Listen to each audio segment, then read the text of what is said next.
Connection, opportunity, possibility. It's what we all want. Spectrum has built a world where anything is possible, with products and services designed to work better together for a seamless connectivity experience. A connection to family and friends, a connection to education, and a connection to new opportunities. So there's no limit to how big we can dream. That's Life Unlimited. That's Spectrum. Welcome to Mind Love, episode 57.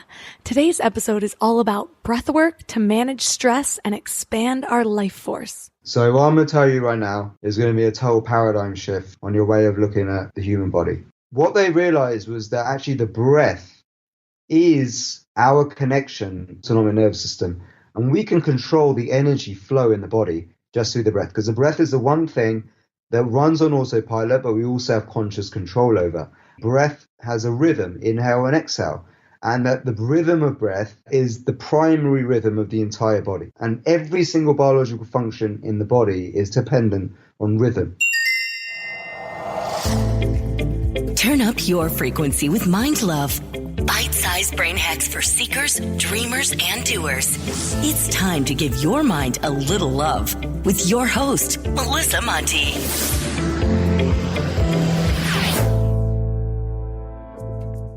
First, Mind Love is a CastBox original. CastBox is the fastest growing, highest rated podcast app on both iOS and Android. And for good reason. The app is awesome. You can still listen to Mind Love wherever you get your podcasts, but I hope you'll give CastBox a try. Second, please stop what you're doing and hit the subscribe button. More subscribers means even better guests and even more value. Plus, it helps grow the show, so more people can find it, and if you ask me, everyone can use a little more Mind Love. And if you need another reason, I would really appreciate it. Hi, friends. The human body is miraculous. Yeah, so there's some downsides. Everyone either knows someone with cancer or has cancer themselves. Obesity is higher than it's ever been. And heart disease is the #1 killer in the US. But other than those things, think about it. Most of the population barely moves their bodies. Most makeup or body products are basically poison that we're using on the most absorbent organ in our bodies. Cleaning products around the house are basically poison that we're breathing in. We eat poison that's just calories to feel full, when a lot of the times, some of this food literally is acting as a poison within our systems. Think sugar, processed foods, foods covered in pesticides or injected with hormones and antibiotics. With all of that stuff going on, it's a wonder Uncle Gary lived past 30. Actually, I have an Uncle Gary now. I guess I need to be more careful with my made-up examples when I marry into a family of 150. All the good names are taken. But anyways, when you put it into perspective, how much your body has to fight off based on your current lifestyle, it's really a miracle that we're alive to see another day. We treat our bodies this badly, and then our body even screams for help through symptoms and aches and pains, and we just cover it up with meds. It's like taking only painkillers for a broken knee and walking it off. Not only does that just not help, it makes it worse. It heals wrong. You walk with a really uncool swagger for the rest of your life. So let me shift out of Debbie Downer mode for a second and think about this. If our bodies are doing all of this for survival, constantly, what else is it capable of? Today, we are furthering our work on breaking free of the mental matrix that is our medical system, and we're learning about breathwork. Breathing is our life force on a basic level. Can I say life force on a basic level? That sounds like an oxymoron. But I'm beginning to realize that breathwork may be one of the most powerful things we can do to supercharge our strength, our health, and our life. The yogis have known for centuries what many of us are just figuring out now. Way back in episode 9, we discussed Wim Hof, who's been called superhuman for his records of climbing Mount Everest in shorts and taking a 2-hour ice bath without a drop in his body temperature. It's amazing. And his method starts with the breath. So today we're talking to Niraj Nayak, also known as the Renegade Pharmacist. While working as a pharmacist, he saw so many people taking bags of pills and, of course, always coming back for more, never really getting better. Well, he got into the profession to help people, so he started digging. He had a wake-up call. Well, a few, some bigger than the others, which he will tell you all about. That was basically the universe shouting that he needed to change his lifestyle. He not only saved his own life, but now he makes holistic health and these powerful breathwork techniques accessible to everyone. Today's episode is so informative, and we get into some really fascinating parts of our human history. But 3 key things we will learn are how our breathing patterns are symbolic of our overall health. If you have sleep apnea or some other breathing irregularity, pay attention. How we can control stress and our autonomic nervous system through the breath, and a few powerful breathwork exercises that you can do at home. Before we get started, I want to tell you about the best way to stay in your highest frequency between episodes. Thousands of listeners are loving my daily morning Mind Love emails. They're short daily reminders of your own beauty, magic, and power so you can start each day with your best mindset. Just go to mindlove.com and sign up right there on the homepage. Plus, you'll get some amazing free gifts when you do. First, you'll get a really cool free booklet of power lists based on proven methods from the most successful people in the world to automate your highest decisions. Plus, you'll get a free guided affirmation meditation. It's set with a binaural frequency known as the miracle tone, which is known to make you a magnet for love, health, and abundance. Then it's layered with affirmations to perfectly tune your frequency for transformation. Just go to mindlove.com to sign up. Or if you're out and about, just text the word morning to 33777. That's morning to 33777. And now let's welcome Niraj Nayak to the show. Thank you. So glad to be here. Well, first, I guess I want to know how you got the name the Renegade Pharmacist. Okay, so good question. Well, actually, I used to be a community pharmacist many years ago. That's what I did at university. And I ended up working in this profession, which really I didn't really have much passion for. And as soon as I got into it, I really realized very quickly the whole system and how it's designed is not really what I actually expected. It's like the whole system is geared towards, not really treating the cause of an illness and more about maintaining a disease by alleviating the symptoms. So it's allopathic. So this goes against what I believe in now from everything I've learned. But at that time, I had this real deep feeling that something was not right. I used to see people going away with shopping bags full of drugs every month, not getting better. Many people very desperate. And it just made me more and more depressed because I thought I was somebody who was here to help. But I felt like I was just making people worse. And it just put me into an insane spiral of depression, negativity. And anyway, what happened was I got dragged by a friend to a Tony Robbins event, actually, by funny chance. And I was going to this event, wondering what am I doing at this kind of rah-rah guru thing. But anyway, I went to it and it was amazing. But on the last day, he talks all about diet and its relationship to your health. And it was the first time I ever heard anyone talk about stuff like this, because in university, we don't get any education at all. As a pharmacist, there's zero education. I think doctors get about 2 weeks or something. Anyway, what happened was I decided to make my job a bit more fun, and I was full of all this motivation and inspiration from this event by seeing if I could change people's diets within the pharmacy and see if I got any positive results. And anyway, long story short, I created this healthy shopping list system for patients. They go away, get the food that I recommended, come back. And actually, I had such amazing success with it. I was inundated with feedback, testimonials, even doctors phoning me up asking me, what am I doing and to carry on. And that got me promoted to the head office, actually, of one of the largest supermarket companies in the UK. And I carried out this project, which could have helped millions of people around the world. And they actually wanted it originally. And then I think the more they discovered the impact this could make, and the fact that I was saying some pretty controversial stuff back then, don't eat sugar, don't eat artificial flavorings and preservatives, and just eat real food, and that would have impacted their profits quite greatly. So I got told my ideas were too renegade. And in the end, the project that I've worked so hard to do to get out of my job as a pharmacist was about to get shelved. So did they fire you after all that?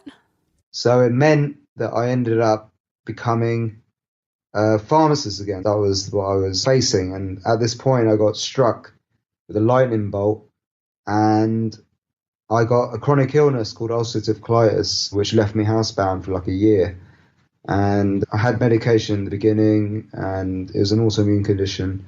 But I got given literally two paths. Like, path A was either be a guinea pig for a drug that hasn't been tested yet, or path B was to have my colon removed and basically shit blood in a colostomy bag for the rest of my life, which at the age of like 30, it was the most depressing thing ever. And they say God stands for gift of desperation. So I actually was praying a lot at this point, like for my life pretty much. And thankfully, with grace of God, a now very dear friend of our family, Swami Ambikananda, she came to the rescue and said to me, there's a third path, and if you choose to follow it, you could become a great inspiration to people. And that was this path of going down yoga, pranayama, breathwork, meditation. And literally within a few months, I cured myself from this chronic illness. I learned these very ancient traditional yoga techniques for controlling your physiology. And that was it. Then I created a website, because I got a lot of people asking me, how did I do it? So instead of just like reeling off, the same conversation over and over again, I decided to create a website, therenegadepharmacist.com. That became really popular because I made an article about Coca-Cola that was talking all about my experiences in the supermarket and how many people drink Coca-Cola and the dangers of it. It went massively viral. It became a huge sensation all around the world. I was on the front page of like all these newspapers and magazines and blogs. And then I ended up on, the defining moment was ending up on Fox TV, daytime TV. And they used my infographic to make a whole kind of case against Coca-Cola and diet drinks. And then there was my name, the Renegade Pharmacist, up in lights on Fox TV. So that was pretty much it. That was when I realized that actually there's something to all this meditation stuff, So yeah. It's so crazy how the universe or your intuition or whatever you want to call it will whisper its guidance in your ear, and if you don't listen, it'll just punch you in the face. I experienced something similar with my eating disorder. So I had been on a path to healing since I had gone through yoga teacher training. I was surrounding myself with more positive people. I was meeting more people that were on a path to spirituality. And so with this lifestyle change, my binges were getting fewer and further between. And I thought that since I had improved so much, this was okay. This amount of progress was okay. It was so much better than what it used to be, and it'll probably get better from here. But I wasn't necessarily doing more to go beyond what I already had. The problem was, I still had a terrible relationship with food. It would be fine most of the time, but then something would trigger it, and I might binge again. But instead of every day, instead of 5 times a day, it was once every few weeks. One day, I had been going about it this way for a while, and I got these intense stomach pains to the point that I could barely stand up. I ended up going to the doctor, and I knew what it was from, and I knew that it had to be bad.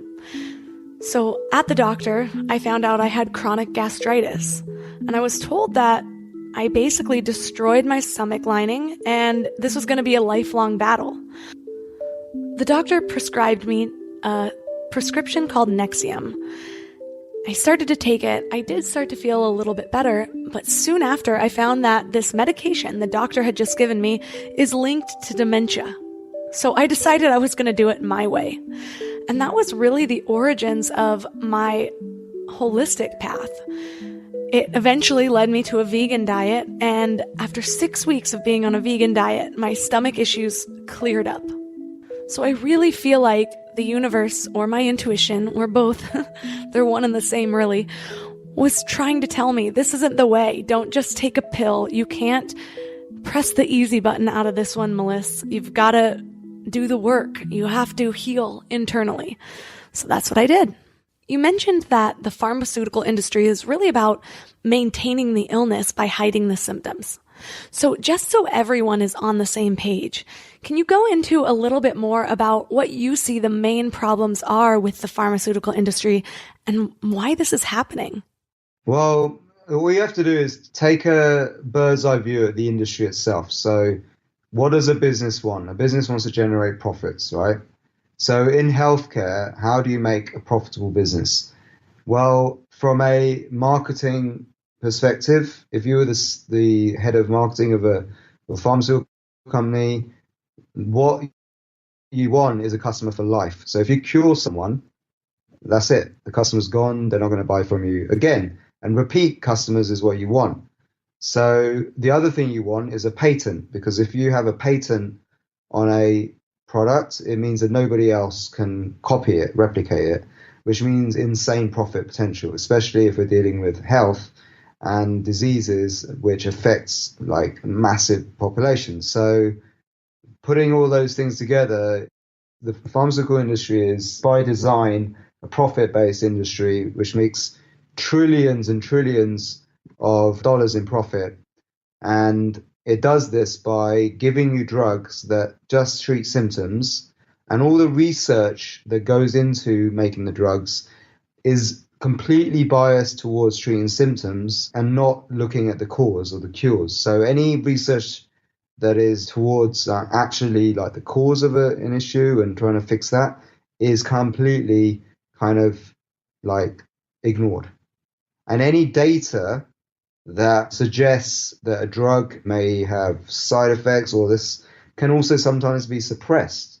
What they do is they tend to display you, very cleverly using statistics, information about drugs' performance that is not statistically true. Like it may appear to be, but it isn't when you go deeper. And I discovered this through my investigations on statins and the way statins have become a $1 trillion business and how they convoluted the entire research and studies in order to fool everyone into thinking that cholesterol causes heart disease when it doesn't. Oh, wow. I didn't know that about cholesterol. Yeah, the whole world got fooled by drug companies. Yeah.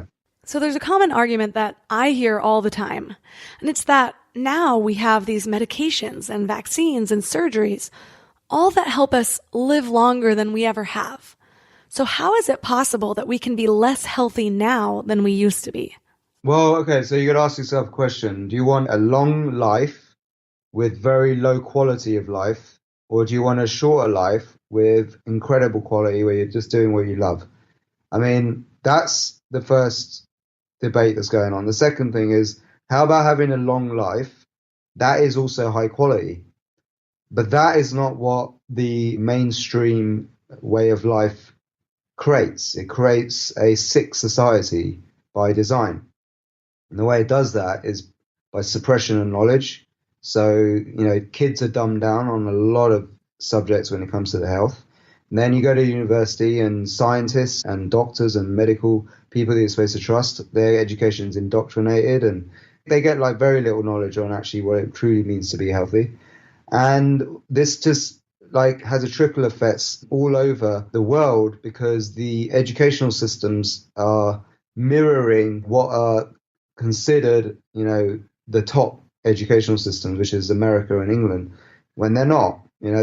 They're really, really actually dumb because they don't really give you a quality of life. If you follow the practices that a doctor tells you to do, then you will be taking a plethora of drugs for the rest of your life. And those side effects of those drugs are going to make your quality of life worse and worse and worse. And the other thing is that it doesn't go to the cause of your problems. The cause of the problems is that we've created a sick society psychologically and spiritually. What do you mean when you say a sick society?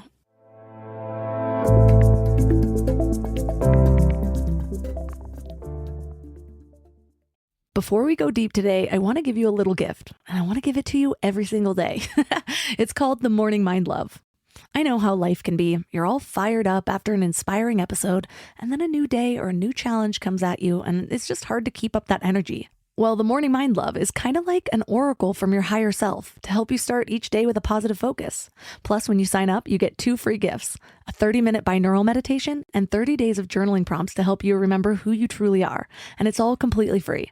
So join over 9,000 people and go to mindlove.com to sign up or text the word morning to 33777.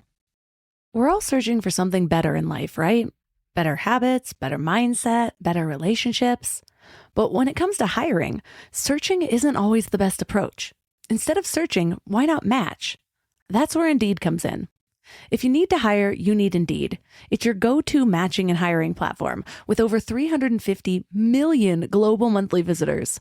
Their matching engine helps you find quality candidates fast. And I mean really fast. Did you know that in the minute I've been talking to you, 23 hires were made on Indeed worldwide? That's what I love about Indeed. It's like having a mindful hiring assistant. Instead of getting overwhelmed by endless resumes, you can schedule, screen, and message candidates all in one place. The platform actually learns your preferences, so the more you use it, the better it gets at finding people who align with your vision. And get this, 93% of employers agree that Indeed delivers the highest quality matches compared to other job sites. That's why more than 3.5 million businesses worldwide use Indeed to hire great talent fast.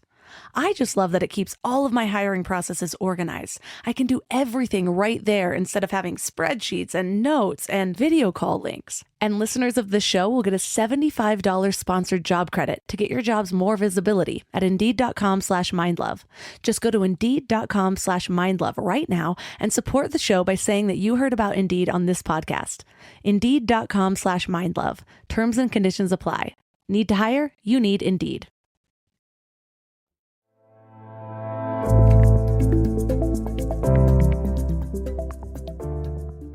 What do you mean when you say that we've created a sick society?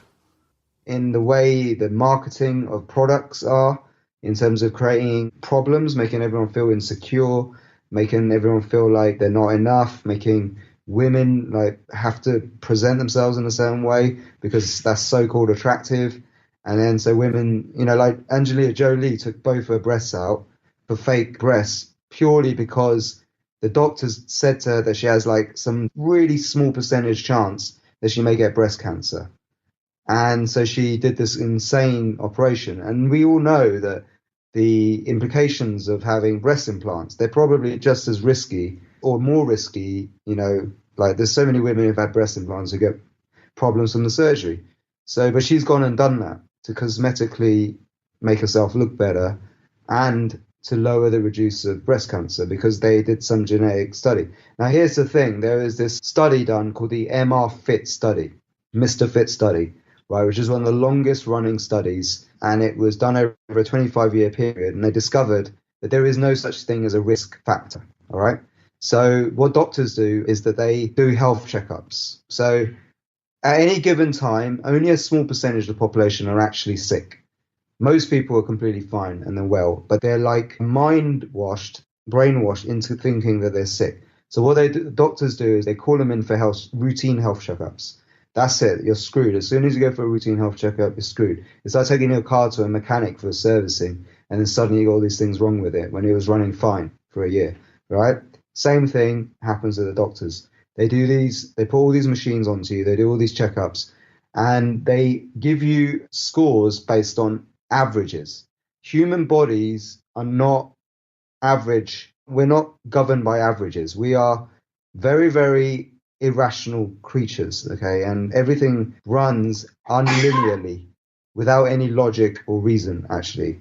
You cannot make an average blood pressure reading for every single person on the planet. Like what your level of high blood pressure is compared to mine is very different. We're all very individual, very different. The ancient systems like Chinese medicine and Ayurveda from India, they take into account that everyone's different. Okay, whereas the mainstream corporate factory-based society is that everyone's a robot, we're all machines, and that we should all be treated like machines.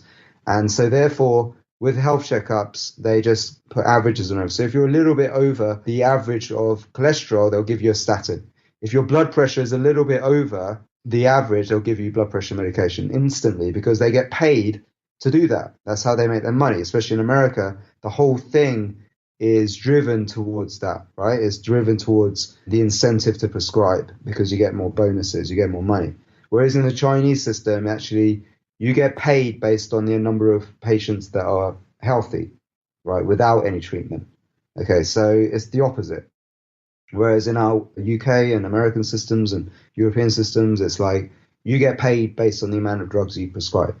It's completely wrong. That should not be how it is. So this is why you have this massive epidemic in the world now. Everyone is like at risk based on these risk factors. So then people go in health checkups. They're slightly at risk. So they give them drugs. Okay, I'm going to be honest here. I used to think, yeah, just give me the drugs. They're like super pills. I can do what I want and the drugs will fix all the damage I do.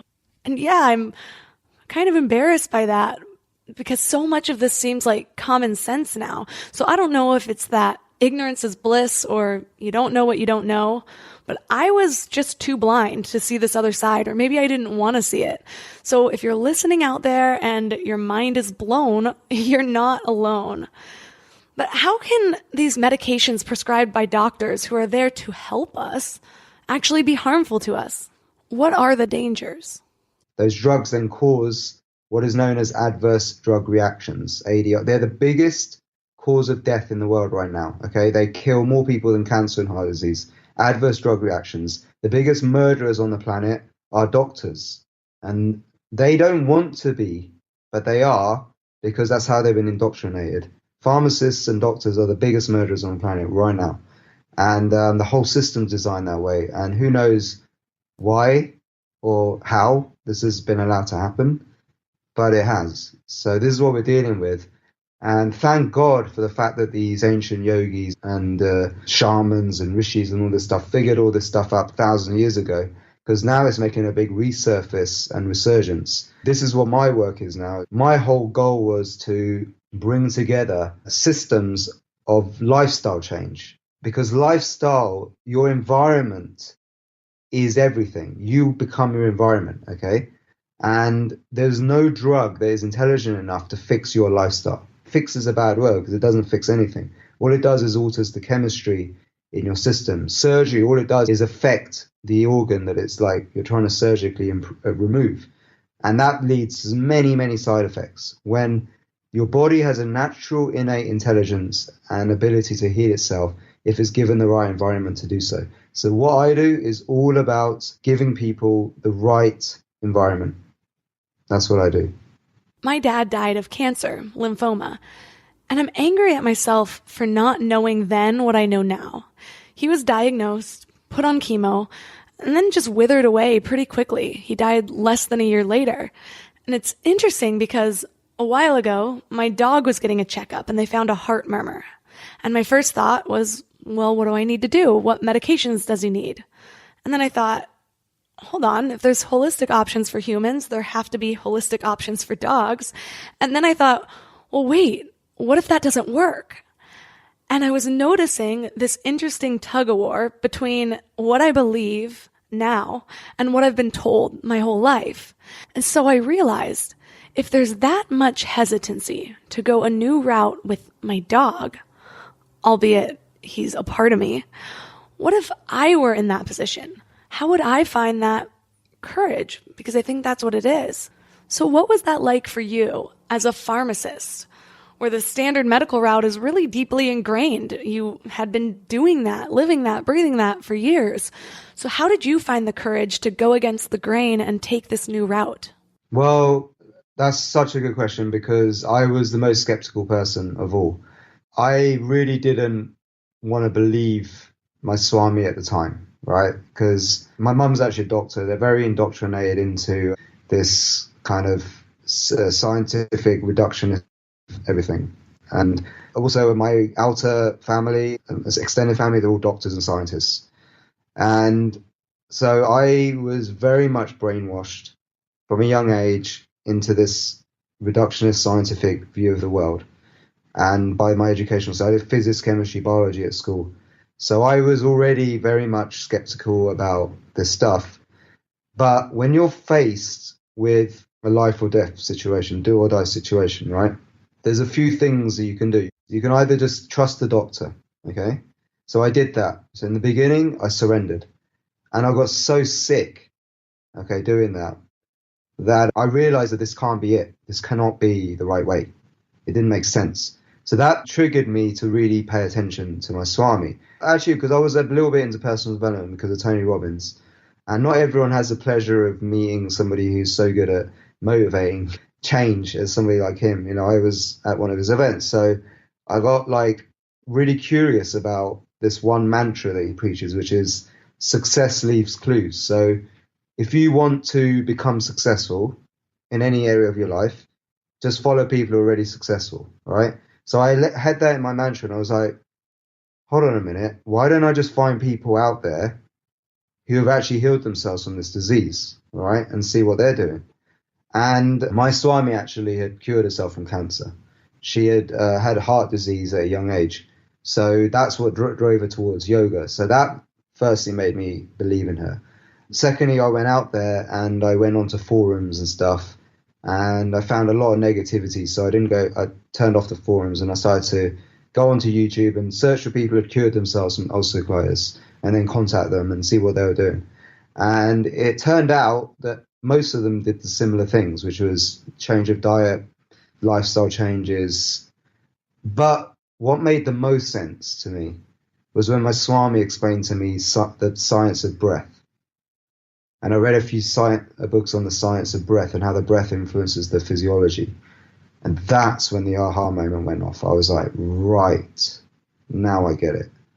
And then when I started to experimenting with these like kind of breath techniques from these shamanic periods, and I saw these instant results, I was like, now here's something. And then when I went into the Ayurveda and I tried some of their practices for healing the gut, it all made sense. Then I read a book all on Ayurveda and the perspective of healing from a Ayurvedic perspective. And I realized that actually that you can cure a disease by aligning the energy in the body and the physiology and the outlook on life, and how this then matched people like Bruce Lipton and things like they were talking about, and Deepak Chopra. And everything seemed to just make sense when I spread my knowledge and I started to source information from people who had been successful. Yeah, I said earlier that now these things almost seem like common sense. So you have to wonder, why couldn't I see it before? But I've been noticing lately that sitcoms or movies will show the crazy hippie aunt saging and using essential oils. So the mainstream media makes it seem crazy. So we have this fear around adopting a new way, which is really an old way, but it's new to us. But I found that most of the people that argue the most against it haven't taken the time to learn. They're educated by the mainstream media, and they assume that, well, the doctors are the professionals. They should have this taken care of. They have our best interest at heart.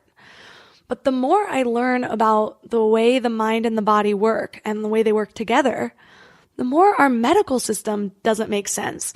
It's like giving us painkillers for a broken knee, which obviously will never really heal it. So for me, once that veil was lifted, I couldn't unlearn it. Whenever I went to see my consultant, the consultant was more unhealthy than any of those other people. So I was like thinking, actually, all the doctors I know, all the so-called health professionals I know, aren't more unhealthy than even me in some cases. I remember there was one guy who was a pharmacist who I used to see sometimes because my mum used to have a little office in she was working there, and he just died at the age of like 48. He was the most miserable guy I'd ever met. Never talked, and he was just so miserable with his job. And I actually was a bit worried because this was the profession I was getting into, and I knew that it was the job that was killing him. And then boom, he just died one day, like popped off. This was all around the time when I got sick. There's all these little signs coming to me and signals telling me that we have been brainwashed and that I am here and I'm kind of been guided towards this new way, which is actually the old way, and that I need to really pay attention to this. You mentioned that learning about the science of breathwork was your first aha moment, like this makes sense. So what did you learn that was so transformative? Okay, so what I'm going to tell you right now is going to be a total paradigm shift on your way of looking at the human body, okay? So get ready for this. here's a little brief synopsis on the science of breath. Okay, so thousands and thousands of years ago, there was a legend of Soma. And what these stories are about they're a collection of like philosophies and ways to live your life based on even earlier, more ancient traditions, because everything was orally recorded back then. And then the Rig Veda was the first written manuscript. So imagine this is like, could even be 10,000 years old stuff, right? But at this point, people were living in this kind of Garden of Eden, right? There's far fewer people on the planet. They were living in abundance, and much like these old Bible stories of the Garden of Eden, and when there's very few people on the planet, and people lived in harmony with nature, okay? And imagine at this point, you're living in abundance, you're in harmony with nature, you're curious about everything, the stars, the planets, and life in general. And so what do? You start taking psychedelics, right? So the Soma ritual was the first psychedelic shamanic rituals that people did. And they would use this to reach these sudden, heightened, ecstatic states of consciousness where they would speak to the spirit world, right? Much like we now have this resurgence of this kind of psychedelic culture with mushrooms and ayahuasca and all this stuff. They were doing this thousands and thousands. And you could argue that this is the origins of our modern cultures. Is when man and humans and people started to experiment with psychedelics. And it gave people knowledge and wisdom about everything. Anyway, that's another topic. But what happened was this gave birth to the first civilizations, okay, on the planet. And they were known as like the Soma cults at this time. As they started to spread out around the planet, the Soma starts to run out, okay, because it doesn't grow everywhere. It grows in certain regions. And everyone freaks out. So God Indra, who's like, so everyone's considered a god. I still consider everyone on this planet a god and a goddess. But back then, you know, imagine everyone was a god and goddess. The gods on the planet, the god Indra said, we must find a way to create the Soma within. And the Soma within, you can imagine the Soma is the spirit molecule, the DMT, the endogenous DMT. And it gives us this like divine connection to everything and the oneness of eternity and reality. So in doing that, in trying to find out how we can create the Soma within, they discovered actually that we have every single substance that exists in nature already contained within us. We have an inner pharmacy. And the way to tap into that is through the breath. Okay, and this was the origins of Tantra. So Tantra and yoga, pretty much the same thing. Tantric practices of Hatha yoga and all this stuff have the same common root, all right?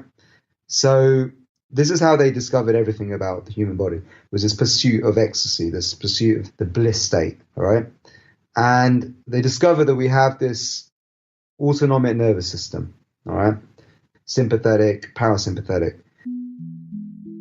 Okay, mini physiology lessons, so we can all be refreshed from those things we learned in 7th grade. The autonomic nervous system is a network of nerves, and they basically regulate the unconscious body functions. This lets us have an experience on this planet without having to worry about all the crap our body has to do to live another moment, like heartbeat and immune system and breathing and digesting, and all those things going on behind the scenes. Well, 2 of the main parts of the nervous system are the parasympathetic and sympathetic nervous systems.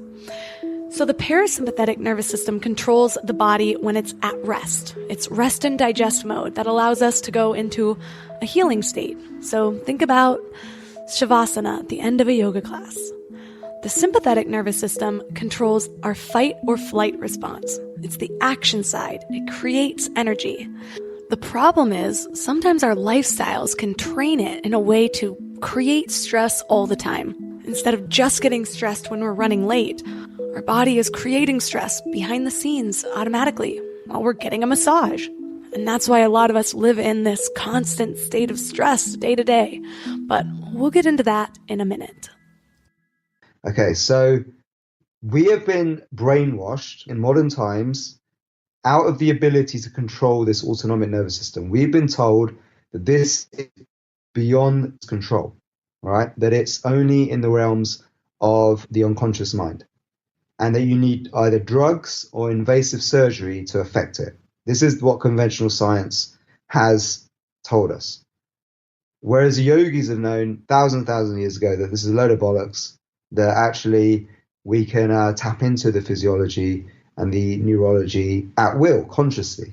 I remember reading autobiography of a yogi, and they talked about gurus controlling their heart rates. So I always assumed that I needed to meditate on a hill for 3 days straight in order to access that superpower.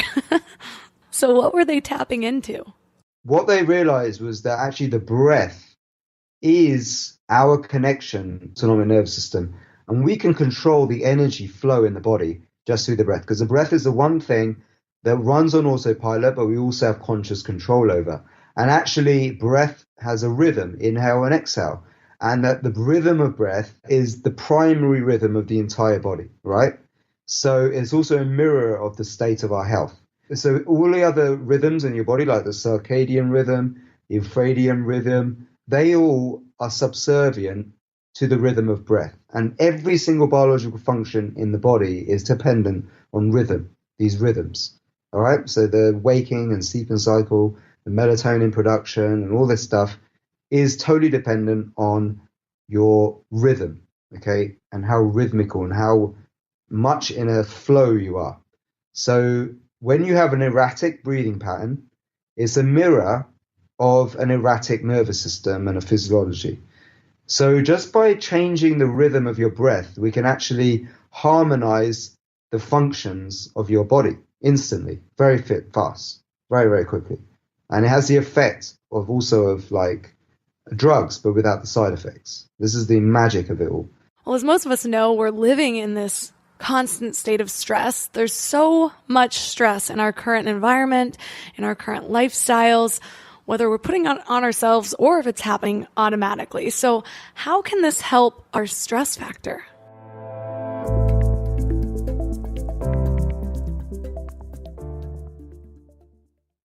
You know what I love about the start of a new year? It's kind of like opening a fresh notebook. 365 blank pages just waiting to be filled with your story. But sometimes we get stuck trying to write that story alone. Maybe there's a chapter you've been wanting to revise, or maybe you're just ready for a whole new plot twist in 2025. But here's what I've learned from my own journey with therapy. It's kind of like having an editorial partner for your life story. Someone who helps you see the patterns that you might have missed, who gives you the tools to write stronger chapters ahead. And that's why I'm so excited about BetterHelp. They've made therapy accessible and easy, serving over 5 million people worldwide. With over 30,000 credentialed therapists, each with different specialties, you can find someone who really gets your unique story. But what I love is how flexible it is.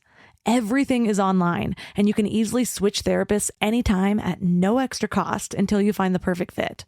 And it's not just for people that are dealing with major challenges. Therapy can help anyone become the best version of themselves. So write your story with BetterHelp. Visit betterhelp.com/mindlove today to get 10% off your first month. That's BetterHelp, HELP.com/mindlove. You know what's crazy? After all these years of hosting Mind Love and talking to some of the world's leading experts, one of the biggest eye-openers for me has been just how much our gut affects, well, everything. When my gut feels good, my mind feels clearer, my intuition is stronger, and I just feel more balanced. And that's why I'm excited about Zoe, a science-backed nutrition company that is totally changing how we understand our gut health. They've created the most scientifically advanced at-home gut test and built the world's largest microbiome database. So when you get your results, you're not getting generic advice. You're getting insights about your body that other companies just don't have the data to provide. There's also just so much misleading health information out there. Food companies even pay influencers to promote ultra-processed foods as healthy. And that's why I love that Zoe relies purely on science. Real science. The randomized controlled trial showed that participants were 4 times as likely to report better sleep and more energy, all thanks to the info from the largest microbiome database on the planet. So go to Zoe.com and find out what Zoe membership could do for you.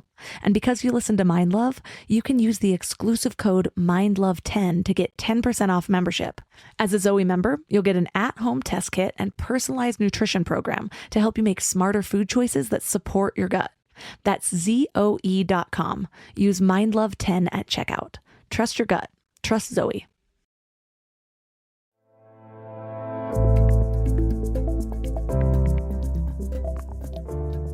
how can this help our stress factor?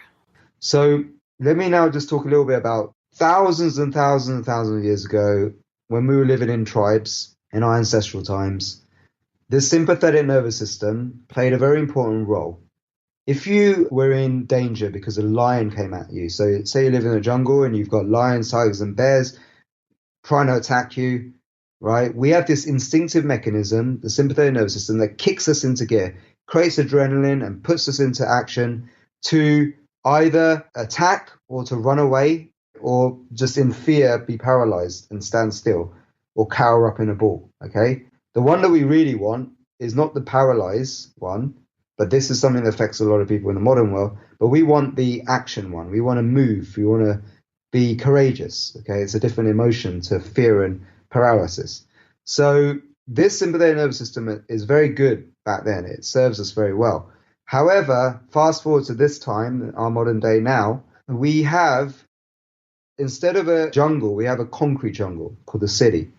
And instead of lions, tigers, and bears, we have bosses, relationships that may not be working, bills, deadlines, and all this stuff, right? Pressures of just living in this crazy world.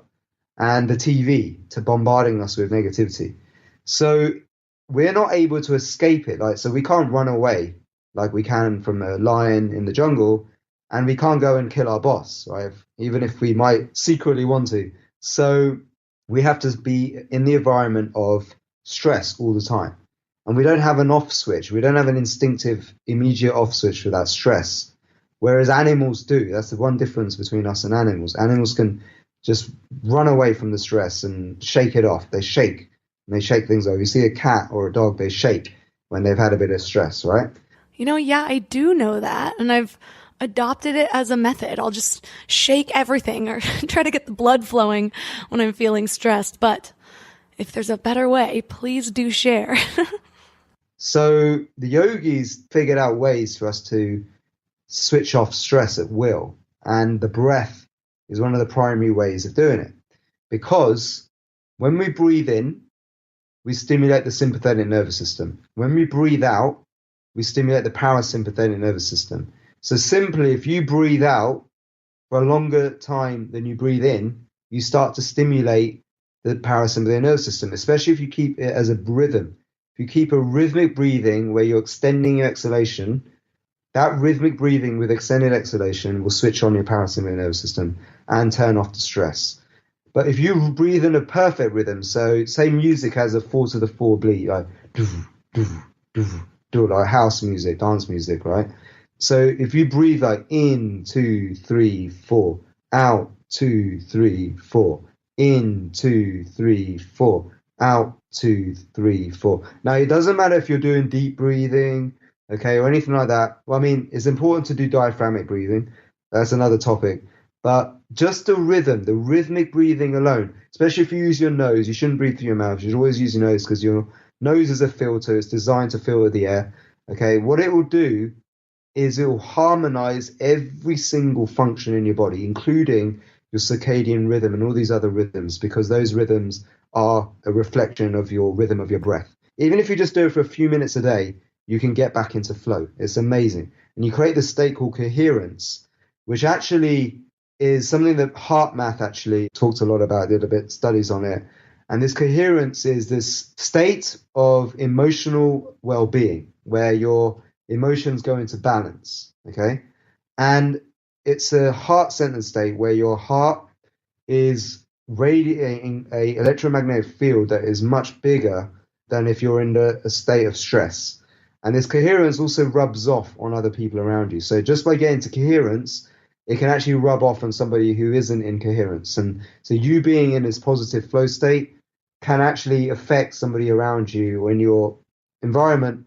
And actually you can become more attractive as a person as well, simply by being coherent and being in a state of coherence. I'm working quite closely with HeartMath at the moment. They're brilliant.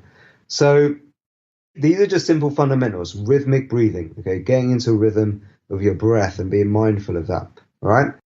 That's such a good point to keep in mind, because I say this all the time, but we are 99.999% energy.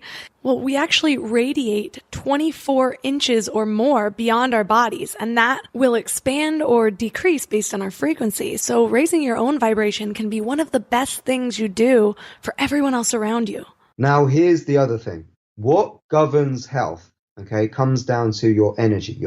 So the Vedic scientists, thousands of years ago, wrote scriptures called the Upanishads, which now quantum physicists refer to now a lot as their literature that they study from, because the Upanishads are some of the best kind of templates and models of the universe that now exist, because the quantum world, it's a world which we're only just beginning to understand, but it seems like these Vedic scientists had an amazing understanding of it. And they talk about everything being energy. Every single thing that exists is energy, okay? And they came up with the Advaita philosophy, non-duality, that matter and energy exist at the same time equally.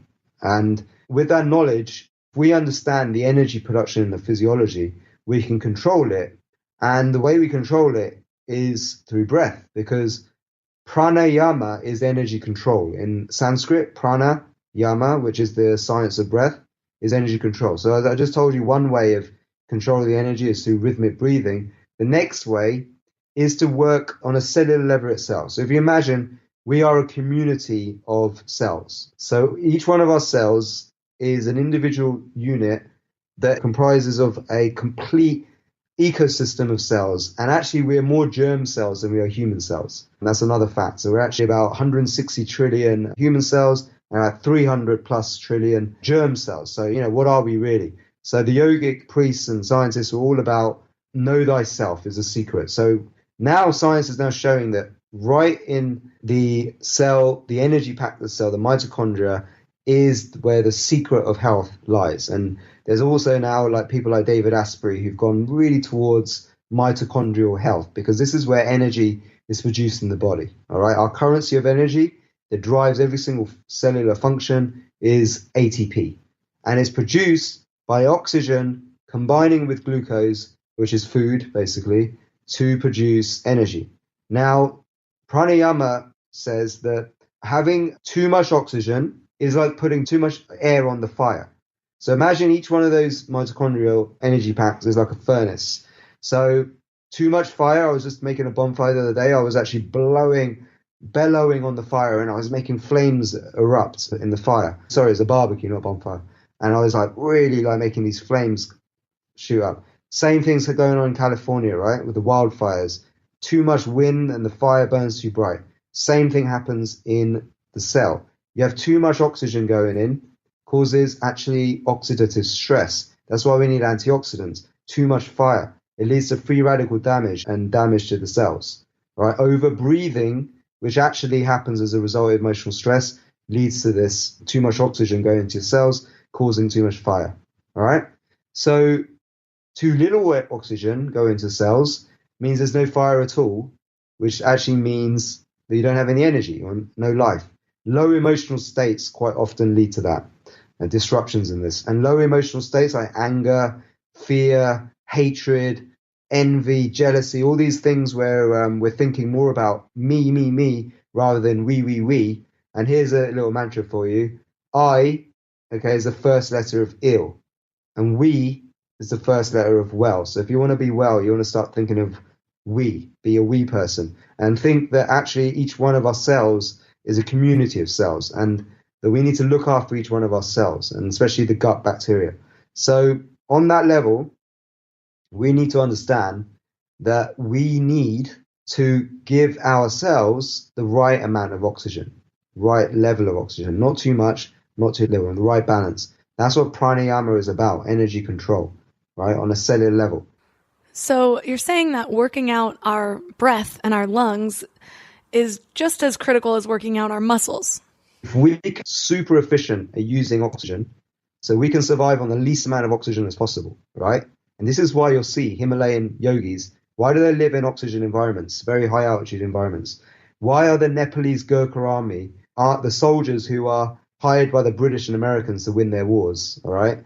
Why are they considered the strongest army in the world? It's because they train at high altitude. Why do the Russian scientists invent a technique called intermittent hypoxic training?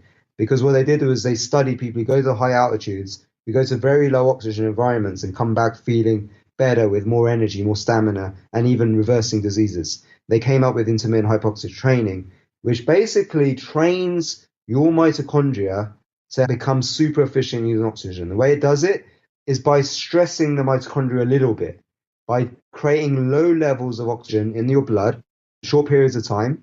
Okay, this is known as intermittent hypoxia.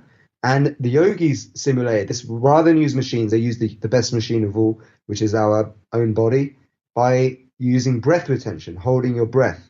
And by holding your breath for a few minutes a day, you can, if you do it in the right way, with the way I do it, with the rhythmic breathing and then breath retention, you actually can train your mitochondria to become super efficient using oxygen. And then what will happen is you'll be able to measure how effective this is. The two ways of doing that is, how long can you chant Om for? A single tone.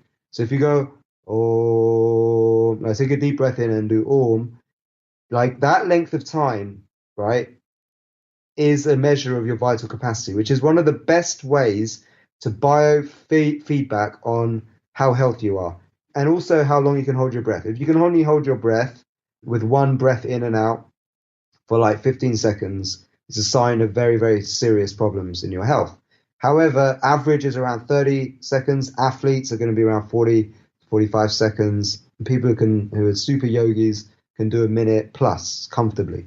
So these are ways for you to measure how healthy you are, how much stamina you have, how much flow you're getting in your life. And this is what we train to do. Within my school with Soma, we train people to become super efficient using oxygen, to really work on their mitochondria. Now, if you look at mitochondrial studies, like right now, a lot of studies are going. Harvard University putting loads of money towards funding this research because they know that the mitochondrial function is paramount for a healthy brain, for healthy organs, and if you want to prevent disease, you need to have good mitochondrial function, optimum mitochondrial function, and brain fog and all this lack of clarity and low moods are also a result of poor mitochondrial function. So people who do my Soma breath techniques, they actually get fitter, they get healthier, they report incredible moods and changes from emotional states, from being in depression to suddenly finding a new lease of life and all this amazing stuff without taking a single pill. Just by learning how to hold their breath in the right way. It's amazing. It's really cool. I did a breathwork workshop, holotropic breathwork, that I covered actually way back in episode 4. But they talked about the benefits of getting less oxygen than usual, as long as it was regulated. But I think they called it hypoxia. Okay, so hypoxia, what I just talked about there, it's basically where you have lower than normal oxygen in your blood. So if you imagine, when you breathe in oxygen, right? So that oxygen comes in and it binds to red blood cells. Usually everyone has an oxygen level of like 98%. We actually have loads of oxygen. There's not a shortage of oxygen in this world. There's all this myths about, oh, we must do heavy breathing, we're not getting enough oxygen, blah, blah, blah. It's all bollocks, like most of the stuff. Okay? Well, the problem is getting this oxygen off the red blood cells and into the tissue cells. So when you create a period of hypoxia, which is lower than normal oxygen, so the best way to do that is by lowering your oxygen level by holding your breath. Okay, so when you do certain breath retention techniques, when you hold your breath with no air in the lungs, that lowers the oxygen in your blood to a point when it goes below 90%, it triggers this response in your body, an adaptive response, because your body thinks it's going into a moment of low oxygen. You may have heard about intermittent fasting, where by just starving yourself for a little bit, by fasting, you actually trigger a little stress response, and it forces your cells to actually go into starvation mode and adapt and become more efficient. Same thing happens. When you have a brief moment of hypoxia, it makes your cells think that it's going to go into an area of low oxygen, and it wakes them up and it makes them prepare and go into action towards producing more red blood cells to dilate your blood vessels. Your blood vessels dilate, so things like high blood pressure can be relieved. And you get more blood flow to your brain, and you can even wake up parts of the brain that haven't been used before. And you get these sudden aha moments and inspirations. So how long is safe to be in hypoxia, and what are you aiming for? What's the goal? Only intermittent. You don't want to do too much hypoxia. Chronic hypoxia leads to disease because it means you're not getting enough oxygen. But intermittent hypoxia, which is short periods of hypoxia, we're talking 1 or 2 minutes a day, okay, over a period of like 30, 45 minutes, repeated. Like, so you do like 5 minutes with normal oxygen and then a couple of minutes with lower than normal oxygen, and repeat that over a routine. That can lead to this adaptive change in the body. This is the magic. With deeper practice, when you start to go into a point where you can really hold your breath for several minutes, like 2 or 3 minutes, you start to wake up the most magical effects in the body, and that is stem cells. Stem cells have the ability to turn into any other cell in the body, right?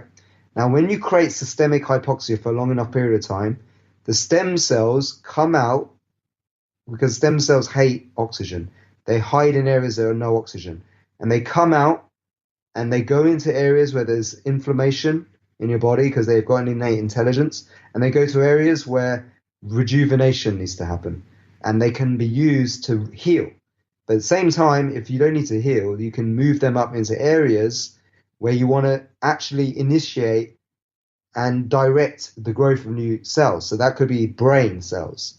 If you want to manifest, if you want to visualize, and you want to attract the things you want in your life, you need to change the actual neurology of your brain to adapt towards the reality you want to create. So this is one of the ways of doing that. It's a law of attraction on steroids. And also, if you have healing that you want to do elsewhere in your body, if you want to actually grow stronger muscles or anything like that, you can actually direct those areas too. And that's what Soma is also designed to do, is to help you direct the stem cells or this new energy that you're creating to the areas that you want to go. And that is all done through this process using intermittent hypoxia. So what are some breathwork exercises that listeners can do at home so they can start feeling and receiving these benefits now? So first thing I would do is start to think of a rhythm, all right? So you can hear music, like dance music that has like a beat, like a doo, doo, doo, doo, doo. Or you can listen to your heartbeat, right? A heartbeat rhythm, which is doo, doo, doo, doo, doo, doo, right? You can start tapping your finger to that kind of groove. It doesn't have to be exactly the same beat as your heart, or you can even listen to your heart and just get a groove with your finger and just start tapping with your finger on a desk like that, right? And you know that beat is like 1, 2, 3, 4. 1, 2, 3, 4. Now, if you're ever feeling a little bit stressed, okay, what you want to do is change this. Is to get into this rhythm, right, with your finger, and just breathe in that rhythm. So you breathe in, 2, 3, 4, out, 2, 3, 4, in, 2, 3, 4, out, 2, 3, 4, in, 2, 3, 4, out, 2, 3, 4, in, 2, 3, 4, out, 2, 3, 4. And just keep doing that for like 3 to 4 minutes and see how you feel. All right. Now, if you want to go a bit deeper, this is something you can do. Like, say you want to go to sleep. Do the same rhythm with your finger, but this time you can slow it down a bit. Okay. And if you want to get into a really deep relaxation, you breathe in for 4 and out for 8, because what you're doing is still rhythmical, but you're doubling the exhalation. But you want to keep it smooth and consistent. So you're blowing pretty much. You're going in, 2, 3, 4 through both your nostrils, and then out. And the exhale is going to be, so it's like a smooth exhale. You can even do a chant like an Om. So it's like in, 2, 3, 4.